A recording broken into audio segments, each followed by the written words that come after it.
Yung mga tol, isang mapagpalang araw sa ating lahat.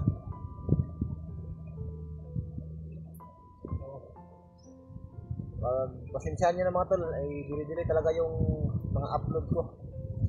Sinadya ko yung mga tol para hindi ako ma-monitor ng mga bandido. So yung ginawa ko ay late upload yung ginawa ko mga tol. Kaya minsan ay medyo delay yung upload ng videos ko. Kaya kumanin po din nyo. So sa lahat po ng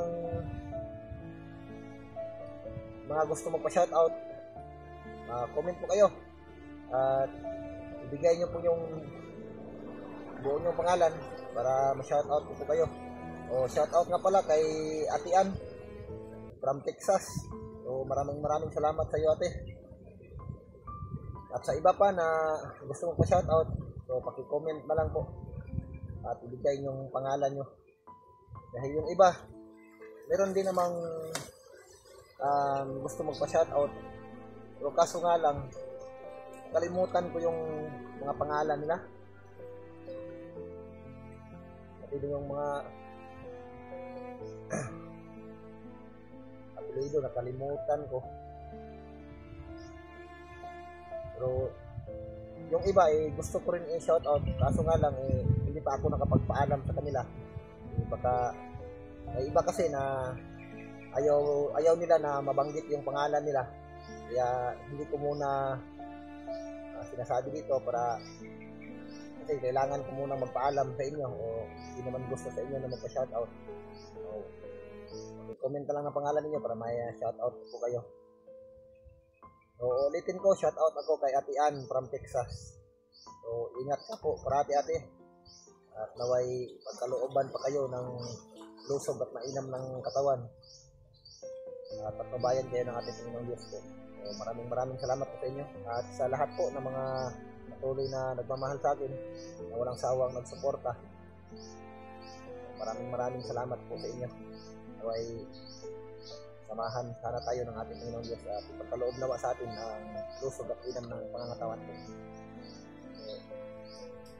Yun, shoutout din ako sa mga dati kong classmates, sina Iwan si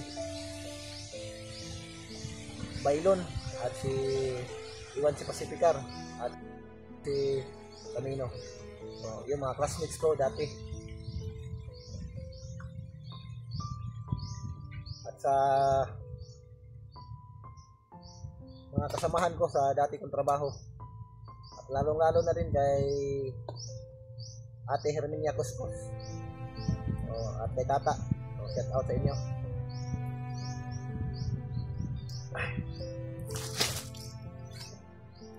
Hindi ako nakapag-video kagabi mga tol. Dahil napakalakas ng ulan na banda alas 12 ng gabi o alas 11 mahigit. Lakas yung ulan, hindi ako nakapag-video. Ngayon ko lang na-open yung cellphone ko kasi nalubat. Tuloy pa rin ako mga tol sa paglalakbay at pag-iikot dito sa kagubatan. Dahil sinusundan ko pa rin yung bihag na dala ng mga bandido. So patuloy pa rin ako sa paglalakad. Patuloy pa rin ako sa pagsubaybay at pagmanman sa kanila. Dahil hindi ako napahalata na nasundan ko sila. So, naway mailigtas ko sila sa lalong madaling panahon.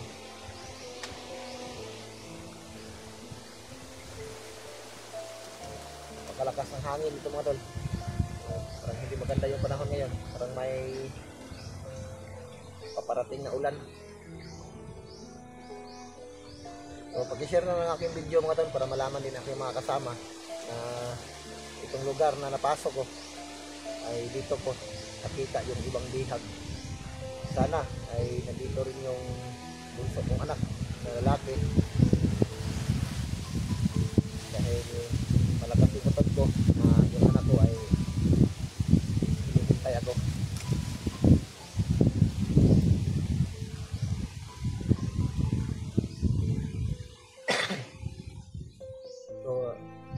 nakabasa din ako ng comment at maraming nagtatanong doon kung bakit daw na hindi ko nakasama si Brad Julio at si Bayaw Raymart.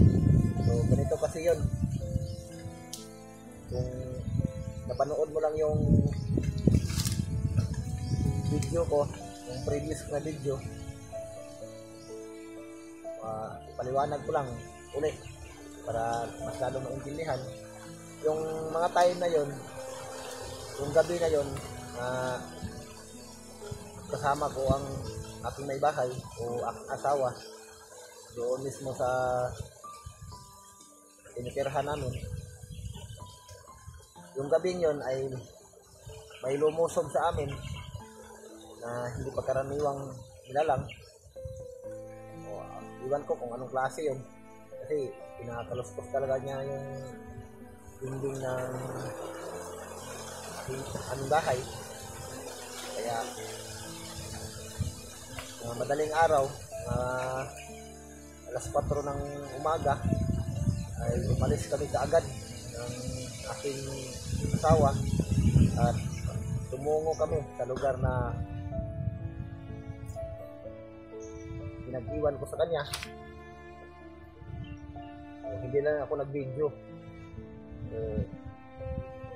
After pagkahatid sa aking asawa,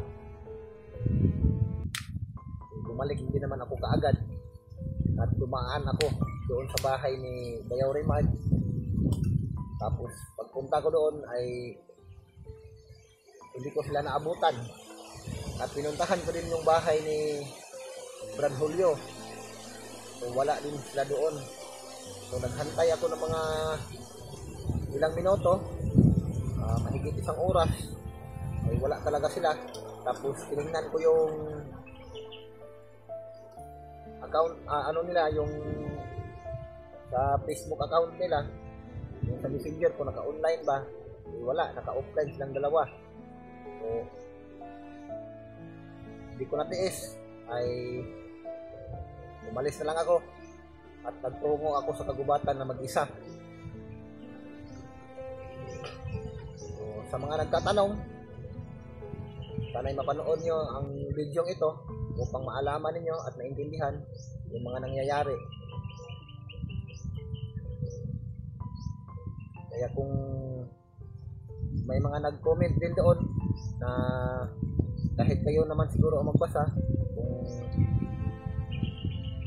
baliktarin natin yung sitwasyon, kung kayo yung sa kalagayan ko, isipin natin kung ano ba talaga yung una mong gagawin kung sa inyo nangyari yung mga ganoong pangyayari. Pero yung mga comment nila ay ano din ako noon, dahil sa nag-aalala din sila sa akin, pero lubos din ako nagpapasalamat sa mga care nila about sa akin. Pero dito kasi yun, kung ikaw ako, ganun din siguro yung gagawin mo po. Dahil yun nga, anak mo yun, anak ang nakasalalay. Kaya kaya mo kayang hintayin pa yung ibang tao na kinakailangan ka na ng anak mo? So mas marapat siguro kung andyan sila, pero sa oras na wala sila, tapos ilang minuto na lang kinakailangan ka ng anak mo o kamag-anak mo o kaibigan mo ba na umaasa sa'yo, yun din naman siguro ang gagawin mo. Pero inaanan ko din naman sila. Ang problema nga lang ay hindi ko sila naabutan. Nag-antay pa ako ng ilang minuto.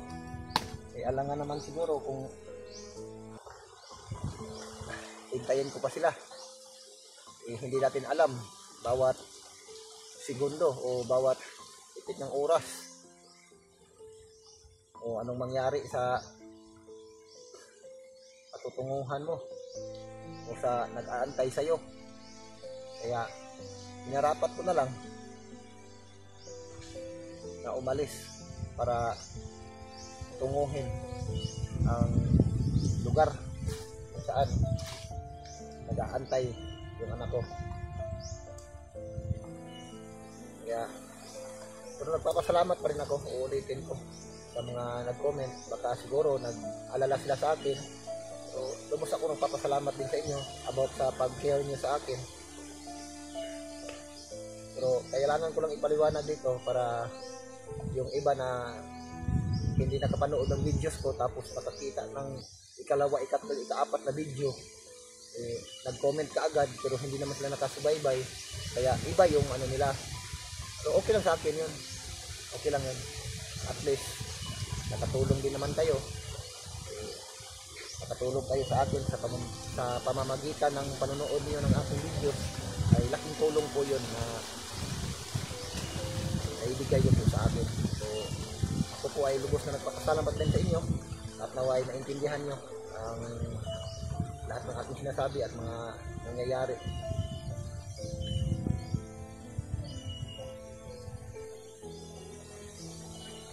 So yun, bago ako matapos sa video nito, inuulit ko sa lahat po ng mga gustong magpa-shoutout, mag-comment po kayo para sa next videos ko ay maibanggit ko na yung mga pangalan ko ninyo. So maraming salamat po sa inyo.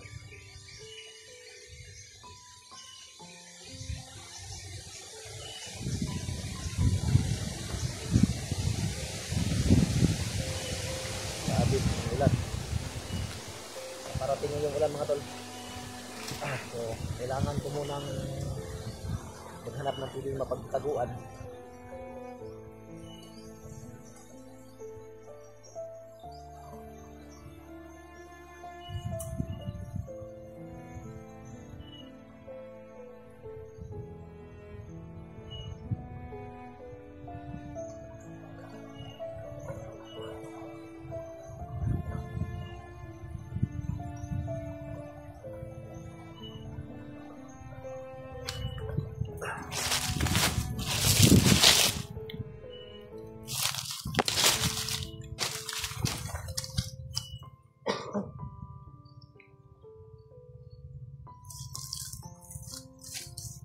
So itong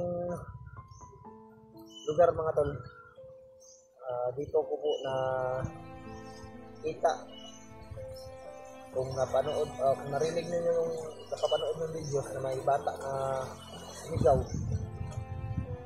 tinawag niya yung kanyang mama, at may babae din na sinigaw din, pero iwan ko lang kung napasok na sa video. Ito na yung lugar na yon. So nakakasiguro ako matol mula dito ay hindi pa sila nakakalayo. So patuloy ko pa rin silang sinusundan. So lulusubin ko sila mga tol, hindi lang ako lang makalusob ng maayos dahil may mga nakaharang.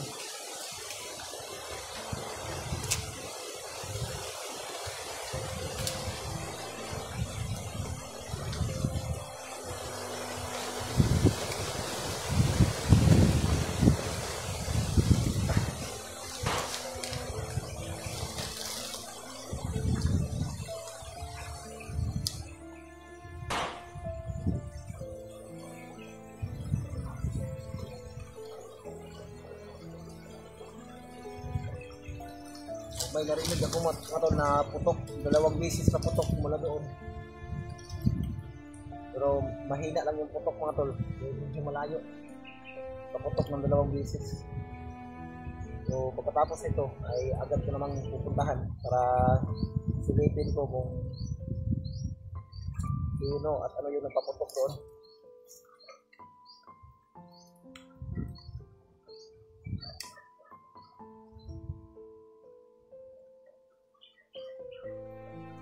Dito ako nagpapahinga kagabi mga tol, sa malaking puno ng kahoy.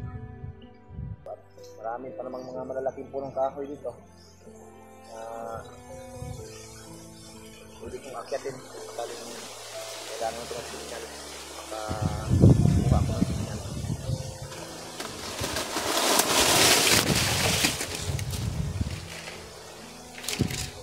Nalaglag yung ano,